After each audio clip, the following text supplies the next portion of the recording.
Academies of the rabbis were established and thousands of new laws formulated. There, those same Pharisees who killed Jesus Christ remained the undisputed rulers of Judaism. In Babylon, the Pharisees codified their oral traditions into the Babylonian Talmud, the written form of that oral tradition which Jesus so bitterly rebuked. The Talmud reveals how deep was Israel's apostasy. The Talmud also helps us understand the basis for Christ's unflattering descriptions of the Pharisees. Jesus described the Pharisees as hypocrites, children of hell, blind guides, whited sepulchres, full of dead men's bones. He even described the Pharisees as children of their father the devil, a murderer from the beginning. The Talmud confirms Christ's words. In the Talmud, in Treatise Sanhedrin, an extensive passage describes the right of the Pharisee to kill anyone, just as long as he did so indirectly. As one of dozens of examples, the Talmud tells us that if one bound his neighbor and he died of starvation, he is not liable to execution. In such an indirect manner, the Pharisees also killed Christ. Manipulating the Romans to actually wield the spear and sword, the Pharisees claimed, as their descendants do today, that since the Romans were the direct cause of the death of Christ, it is the Romans, not the Jews, who are guilty. Christ also called the Pharisees adulterers, an adulterous generation. The Talmud provides generous loopholes for adultery. It says the penalty for adultery does not include sex with a minor, the wife of a minor, or the wife of a heathen. The Talmud also encourages seduction of unwed adolescent girls called designated bondmaids. But it's important how such rapes are performed. With the designated bondmaid, one is guilty only in the case of natural connection, but not in the case of perverse connection. The Pharisees reasoned that rape in a perverted manner is outside the jurisdiction of the law. Normal rape, however, was punishable. In Babylon, sexual perversion of every kind had been a way of life for millenniums. The Pharisees were deeply influenced by such practices. In 3 of the major treatises of the Talmud are found extensive passages which give legal endorsement to seduce and marry 3-year-old baby girls. In fact, many of the greatest rabbis of the Talmud, including Simeon ben Yochai, upheld this privilege. Today in Israel, thousands of Jews go to Meron every year to venerate the memory of Simeon ben Yochai, one of the most respected rabbis in the history of Judaism. In one of dozens of endorsements of child sex, Simeon ben Yochai said, "A proselyte under the age of 3 years and a day is permitted to marry a priest." Agreeing with ben Yochai, the great Rabbah said, "When a grown-up man has intercourse with a little girl, it is nothing, for when the girl is less than this, 3 years and a day, it is as if one put the finger into the eye." The footnote to this passage says, "As tears come to the eye again and again, so does virginity come back to the little girl under 3 years." The same section confirms that sexual activity with small boys is in the same category. The intercourse of a small boy is not regarded as a sexual act. In addition to adulterers, Christ, in the story of the Good Samaritan, portrayed the Pharisees as racial bigots, too self-righteous to respond to the suffering of one who was not a Jew. It is true, because of the wickedness of the Canaanites, which included sodomy and infant sacrifice, Israel had been commanded by God to be harsh in her treatment of the inhabitants of the land. God made it clear that the Canaanites were not simply to be avoided, but destroyed. By the time of the New Testament, this method of preserving God's kingdom by separation and the sword had become obsolete. God no longer made a racial difference between men. But the Pharisees were unfazed by God's new agenda.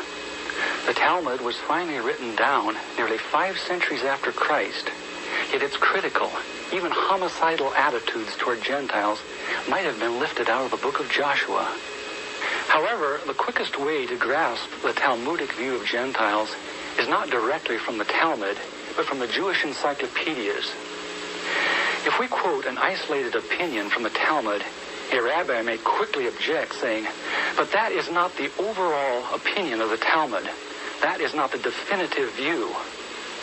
What the Jewish Encyclopedia provides us is a definitive overview of perhaps hundreds of rabbinic statements on any subject, giving us accurate summaries of what the Talmud generally teaches.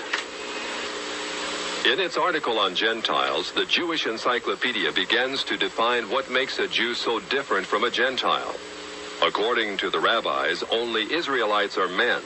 Gentiles they class not as men, but as barbarians.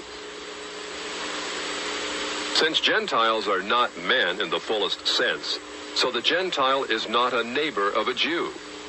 Further, since Gentile laws were too crude to admit of reciprocity, meaning too crude to be taken seriously, the Gentile was forever beneath the Jew. Gentiles were outlawed by God from the beginning, and thus had no property rights. The Almighty offered the Torah to the Gentile nations also, but since they refused to accept it, he withdrew his shining legal protection from them and transferred their property rights to Israel, who observed his law. Since the Talmud outlawed the child, or issue of a Gentile, as that of a beast, a Gentile had as little legal rights in a Jewish court as did an animal. The Talmud states that if a Gentile sue an Israelite, the verdict is for the defendant, the Israelite. Conversely, if the Israelite is the plaintiff, he obtains full damages.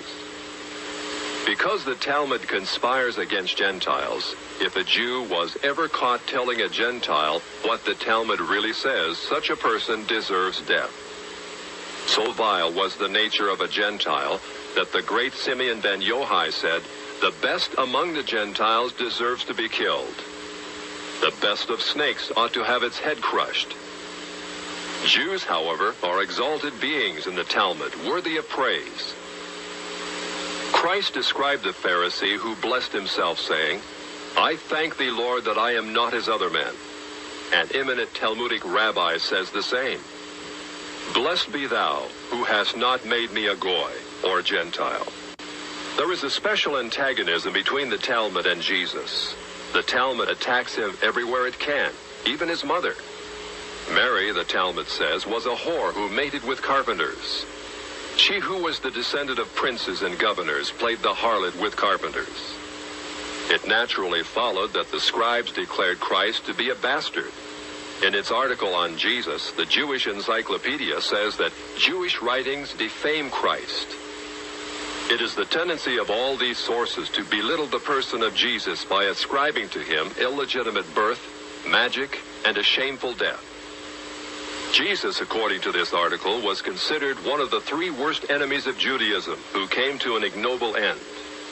The Talmud says they subjected him to 4 deaths: stoning, burning, decapitation, and strangling.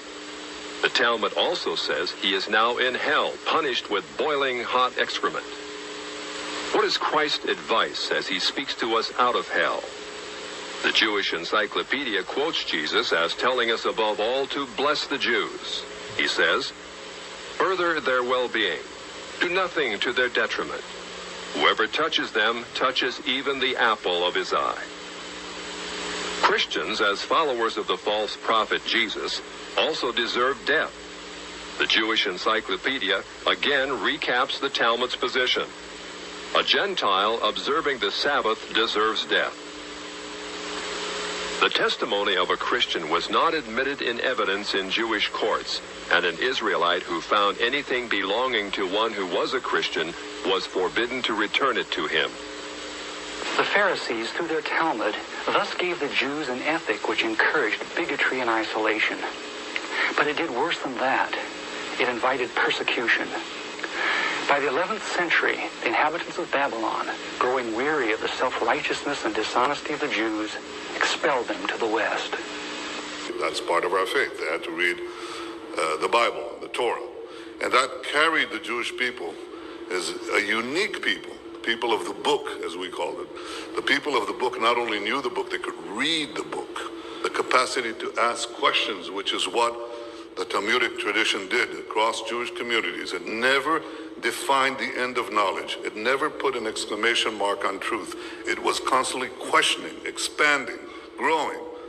exchanging between communities, between great scholars and their students. It never ended. It was always iterative. This culture exploded when the walls of the ghetto went down. This same tradition, this same culture is part of us. It's deeply ingrained in our culture, in our thinking, in our traditions. Israel's fight is our fight. We are one. We are united. We will not be discouraged. We will not be defeated. We will not be intimidated. We will not sit down. We will not be silent. We are the worst nightmare of the anti-Semites of the world. The victory is going to be ours.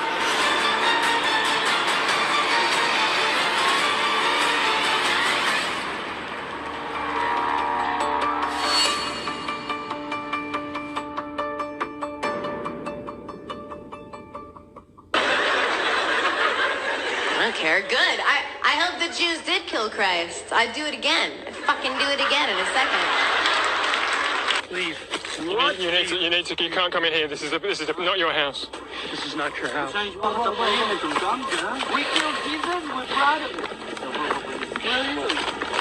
We're gonna kill you and the Palestinians. Bastard.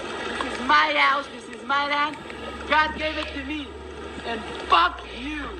When they circumcise little boys, the rabbi actually puts his mouth around the penis and sucks the blood. I am not making this up. This is Talmudic Judaism, and this is what is being carried out in Israel. So, for those who want to support Israel, especially the idiot Christian Zionists, my God, how stupid are you? These people hate Jesus Christ, and they definitely are using you like a bunch of idiot pawns for their own sick and twisted game. That is the reality. Absolutely.